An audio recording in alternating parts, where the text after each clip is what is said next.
Video দেখাবো সবাইকে, আর দেখানোর চেষ্টা করবো অবশ্যই, দেখি দেখাতে পারি কি না। এতে তেল ডাললাম,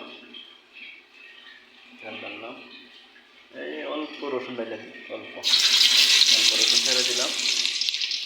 ছেড়ে দেওয়ার পরে পেঁয়াজ, এরপরে পেঁয়াজ। আসলে কি আমি একলা মানুষ তো, আমার ভিডিও দেখার মতো মানুষ নাই, এটা রেখে দিলাম। আদা ছিল না তাই দিতে পারিনি।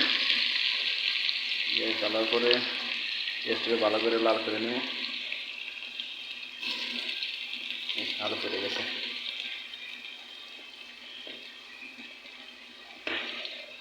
তেলগুলো ভালো করে লাল করে নিয়ে এরপরে ডালে দেব মশলা না আগে ডালবো কি টমেটো ডাইলে এরপর লবণ ডাইলে দিয়া তারপরে মশলা দিব। টমেটোর একটু কী করে গ্রেভি বানাইয়ে পরে লবণ ডালবো, এই মশলা ডালবো। ডাইলে পরে মাছ আছে, আলু আছে, আলু ডালবো, আলু ফুলকপি ডালবো। ডালার পরে কিছু সময় ডাকি রাখিয়া এরপরে সামান্য পানি দিব। দেওয়ার পরে উপরে মাছ দিয়া দিয়ে দিব।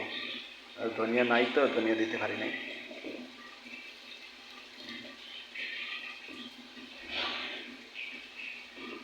আজকে অবশ্যই দেখানোর চেষ্টা করবো, সময় ওয়েট করে সবাই।